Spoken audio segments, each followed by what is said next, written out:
Report: Biden admin may use private firms to spy on unsuspecting Americans. The Department of Homeland Security has always faced limits on its ability to conduct surveillance of U.S. citizens without their consent. A new report suggests that President Joe Biden's team may try to render those limits ineffective. The Department of Homeland Security is limited in how it can monitor citizens online without justification and is banned from activities like assuming false identities to gain access to private messaging apps used by extremist groups such as the Proud Boys or Oath Keepers, CNN reported Monday.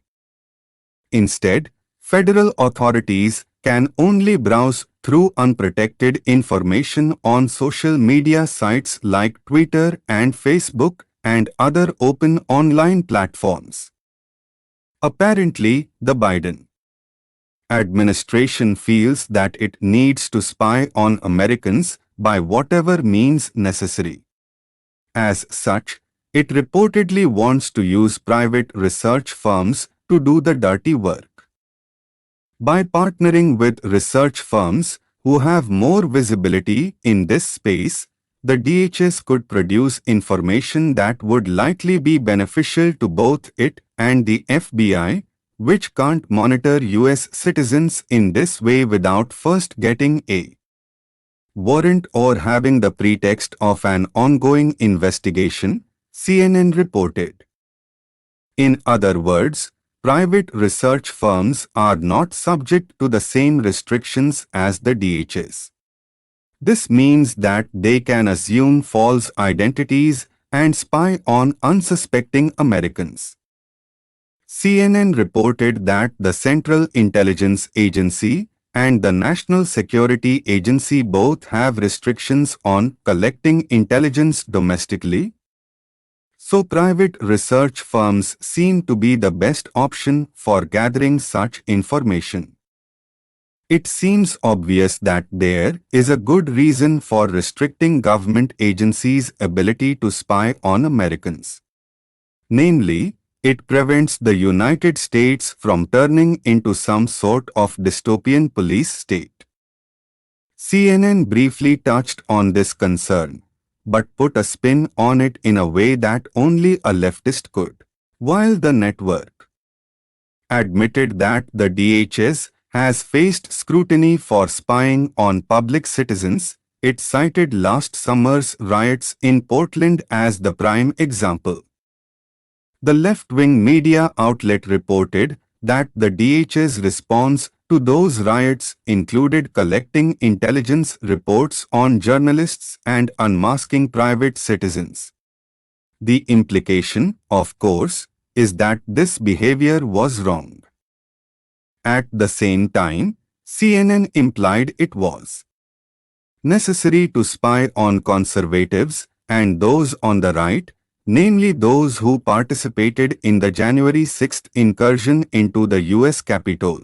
That leaves the Biden administration with a key question: how to address mistakes made during the Trump administration while also finding ways to respond to what critics say were blatant failures by U.S. intelligence agencies to act on warnings ahead of the January 6 attack on the U.S. Capitol. At this point, CNN might as well just come out and say it. The real goal here is to spy on conservatives without the fear that the same tactics could be used against liberals in a future administration. The reason that CNN thinks Trump's DHS made a mistake by unmasking private citizens is that those citizens happened to be on the left side of the aisle. If Biden's DHS did the exact same thing to citizens who were present at the January 6 incursion, the left would cheer it. In fact, we have already seen leftists perform a complete 180-degree turn in their rhetoric regarding responses to protests. According to Business Insider, Democratic leaders in Oregon, including Governor Kate Brown, Attorney General Ellen Rosenblum, and Portland Mayor Ted Wheeler, all denounced the DHS's response to last summer's riots in Portland.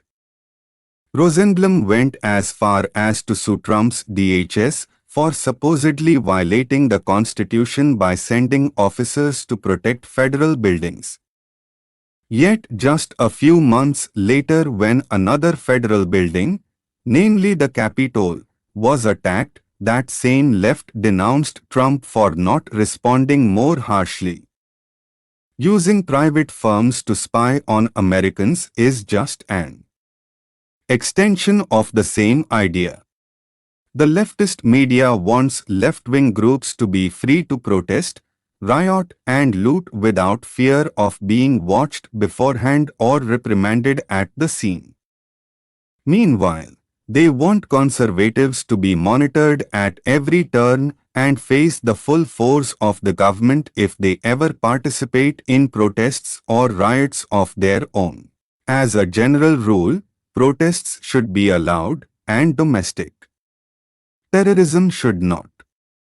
However, Americans have no reason to trust that Biden's DHS is qualified to determine the difference.